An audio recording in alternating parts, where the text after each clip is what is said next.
Salam alaikum, bonjour. C'est pour vous parler des robots qu'Iblis a formés, formatés, conditionnés et leur donné des pouvoirs.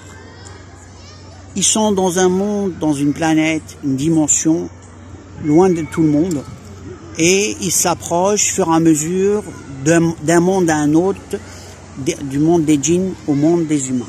L'objectif, c'est séparer, régner, contrôler et s'implanter. Et là, ils l'ont fait pour plusieurs espèces, et là, c'est le tour des humains.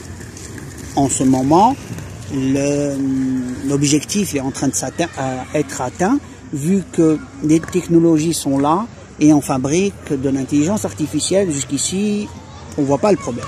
Le problème, c'est la méthode qui est faite. Quand tu fais une intelligence artificielle qui est au service des humains, c'est une intelligence. Par exemple, une voiture intelligente, c'est une voiture qui pourrait se déplacer, venir vers toi, comme un chauffeur intelligent. Tu lui dis, fais un tour et reviens. S'il n'y a pas de stationnement, il va faire un tour et revient. Ou viens me chercher à telle heure, à tel endroit, il va venir te chercher à tel endroit. Ou faire un service dans ce genre. Par contre, faire un robot qui prend la place des humains où ils pourront plus travailler, dans l'objectif justement, qui ne travaille plus pas, dans l'objectif où il y a un développement de technologie, il faut que l'humain s'adapte.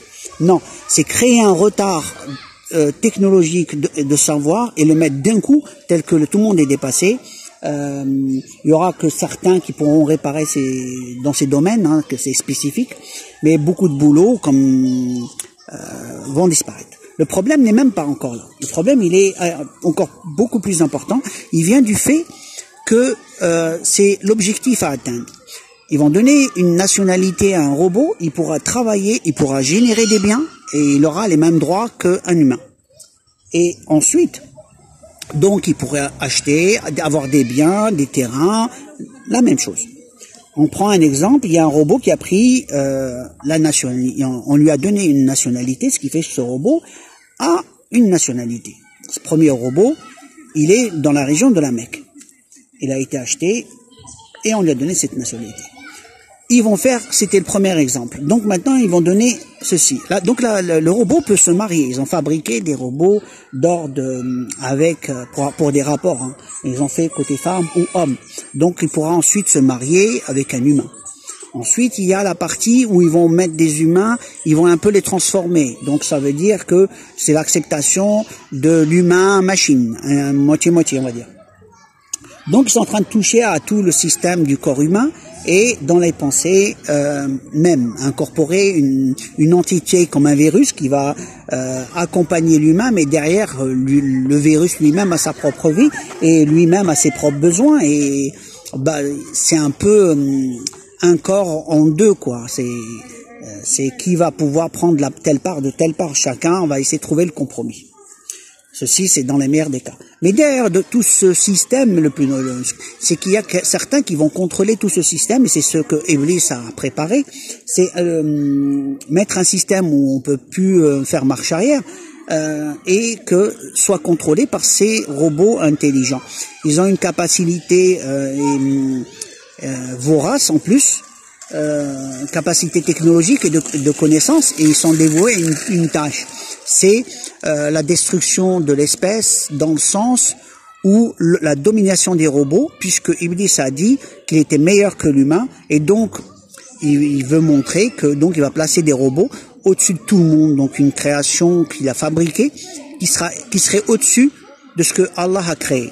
Donc celui ce qu'il veut, c'est nous éloigner de la création d'Allah, justement de la reconnaissance et de la foi et de la lumière d'Allah, par une technologie qui justement nous rend, qui nous a servi à un système. Le système nous éloigne justement.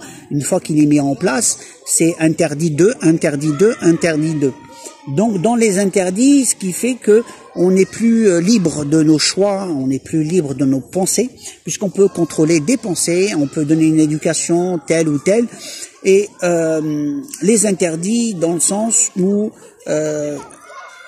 qu'on appelle ça, favorable au futur système qu'ils sont en train de préparer, c'est l'ordre d'Iblis, l'ordre établi par Iblis pour tout le monde. Quand je dis tout le monde, j'ai bien dit à tous ceux qui peuvent atteindre.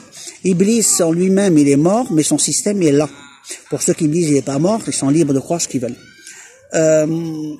Hormis cela, beaucoup à la télé, on voit que on dit, les dirigeants, on va à leur nouvel ordre mondial, tous ensemble, bon gré, malgré, c'est ce que ça voulait dire. Et ça voulait dire qu'on pourrait rien faire. Pourquoi? Parce qu'ils savaient qu'ils ont ficelé la plupart des systèmes de défense où on pouvait nous-mêmes réagir, parce que ces systèmes sur lesquels nous, les démocraties comptent sur ces systèmes, mais ils sont verrouillés. Verrouillés d'une certaine façon ou d'une autre. Et dans ces systèmes verrouillés, là actuellement, il faut qu'on trouve la force de les déverrouiller pour reprendre nos droits et reprendre notre territoire. Là actuellement, tout le monde dort, c'est les humains, c'est comme des somnambules, donc c'est-à-dire ils font leur vie, mais quelque part ils sont endormis par rapport à la réalité de ce qui se passe réellement, même s'ils sont conscients. C'est comme quelqu'un qui dort, il vit un rêve, il est dedans, puis voilà. Au lieu d'avoir une unité globale, mondiale, pour nous protéger et nous défendre contre cette invasion extraterrestre, invasion de Gog et Magog, et que personne n'observe et n'analyse, très peu de gens le voient, et n'osent même pas en parler. Bon, alors je vous le dis,